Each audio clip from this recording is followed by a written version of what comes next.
Hello বন্ধুরা, আজকের মুভির গল্প হচ্ছে তিন বন্ধুকে নিয়ে যারা কিনা মর্গে একটি লাশের সাথে জেনা করে। আর জেনা করার সময় হঠাৎ করেই সেই লাশটি জীবিত হয়ে যায়। এখন এই তিন বন্ধু কিভাবে এই লাশের সাথে ডিল করবে তা নিয়েই আমাদের আজকের মুভির কাহিনী।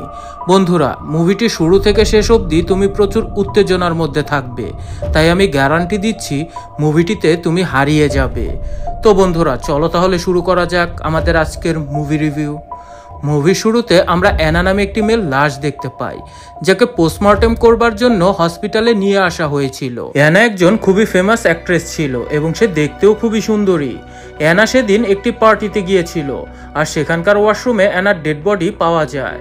অ্যানার মৃত্যু খুবই রহস্যজনকভাবে হয়েছিল, তার শরীরে আঘাতের কোনো চিহ্নই ছিল না। অ্যানার লাশ পোস্টমর্টেম করবার জন্য খুব সাধারণ একটা হসপিটালে নিয়ে আসা হয়েছিল এবং তাকে কোন হসপিটালে এনে রাখা হয়েছে সেটাও সবার থেকে গোপন রাখা হয়েছিল, কারণ অ্যানা খুবই জনপ্রিয় একজন অ্যাক্ট্রেস ছিল। তার ডেড বডি কোন হসপিটালে রাখা হয়েছে এটা জানতে পারলে তার ফ্যানদের ভিড় সামাল দেওয়া খুবই কষ্টের হয়ে যাবে, তাই এটা সবার থেকে গোপন রাখা হয়েছিল। অ্যানার পোস্টমর্টেম পরদিন সকালে হবে, তাই তার লাশ এনে হসপিটালের মর্গে রাখা হয়। ওই মর্গের স্টাফ পাও সে অ্যানার শরীরের নগ্ন ছবি তুলে তার বন্ধু ইভানকে পাঠায়। ইভান অ্যানার ছবি দেখে তার আরেক বন্ধু জাবিকে সাথে নিয়ে খুব তাড়াতাড়ি সেই মর্গে অ্যানার লাশ দেখতে চলে আসে।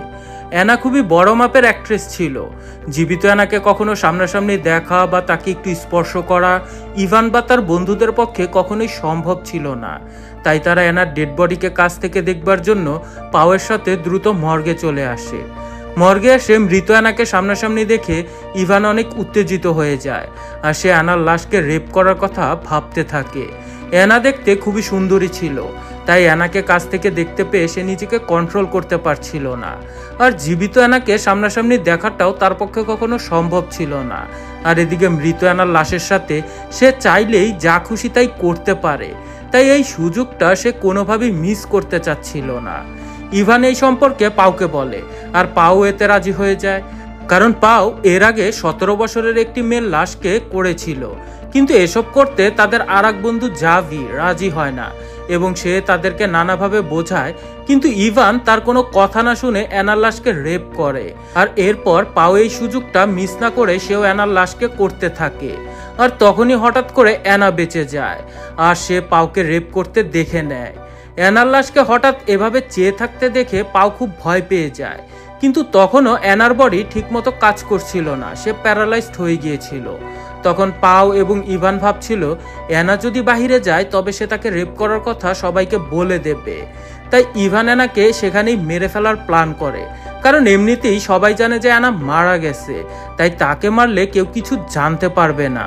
তখন তাদের আর এক বন্ধু জাভি এতে রাজি হচ্ছিল না, সে ডক্টরকে ডাকতে বলে, কিন্তু ইভান এবং পাও জাভির কথা মানছিল না, কারণ তারা ভাবে যে জাভি অ্যানার সাথে কিছুই করেনি, তাই জাভির ভয়ও নেই আর এই জন্য সে তাকে বাঁচাতে চায়।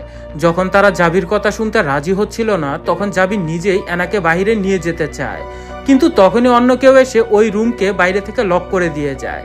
এজন্য জাভি বাহিরে যেতেও পারছিল না, তাই সে বাহিরে যাবার জন্য হেল্প হেল্প বলে চিৎকার করছিল। তখন ইভান তাকে চেঁচাতে বারণ করে এবং তাদের দুজনের মধ্যে মারামারি শুরু হয়ে যায়। তখন ইভান জাভিকে এতটাই মেরেছিল যে জাভির অবস্থা অনেক খারাপ হয়ে গিয়েছিল। জাভির এমন অবস্থা দেখে ইভান এবং পাও তাদের ভুলটা বুঝতে পারে, এমনকি তারা কাঁদতেও শুরু করে। এরপর তারা জাভির ট্রিটমেন্ট করাবার জন্য প্ল্যান করে। তো তখন পাও জাভি ও অ্যানাকে অন্য একটা রুমে লক করে দিয়ে দরজা খুলতে যায়। পাও কারো কাছে হেল্প চেয়ে দরজাটা খুলে নেয় আর এই সময় ইভান দেখতে পায় যে ঠিক টাইমে ট্রিটমেন্ট না হবার জন্য জাভি মারা গেছে। আর তখন ইভান ও পাও খুবই ভয় পেয়ে যায়, কারণ তারা দুজন এখন জাভির মার্ডার করে ফেলেছে।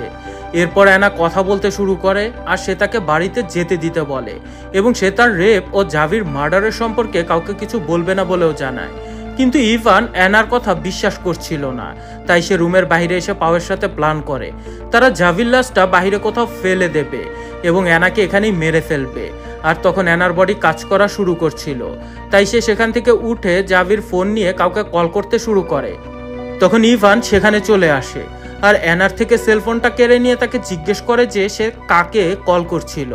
তখন অ্যানা তাকে বলে সে তার বাবাকে কল করেছে এবং তার বাবা তাকে নিতে সেখানে আসছে। অ্যানা তাদের এটাও বলে যে সে তার রেপের কথা তার বাবা বা অন্য কাউকে কখনোই বলবে না। এরপর ইভান ও পাওয়ের কাছে অন্য কোনো আর রাস্তা ছিল না, কারণ সবাই জেনে গেছে যে অ্যানা বেঁচে আছে, তাই তাকে এখন মারলে তারাই ফেঁসে যাবে। এই জন্য তারা অ্যানাকে বাহিরে ডক্টরের কাছে নিয়ে যাচ্ছিল। আর ঠিক তখনই জাভির ফোনে কল আসে। এরপর ইভান সেই কলটা রিসিভ করলে বুঝতে পারে যে এটা ওই লোকেরই কল ছিল যাকে অ্যানা কল করেছিল, কিন্তু তখন সে অ্যানার কল রিসিভ করেনি।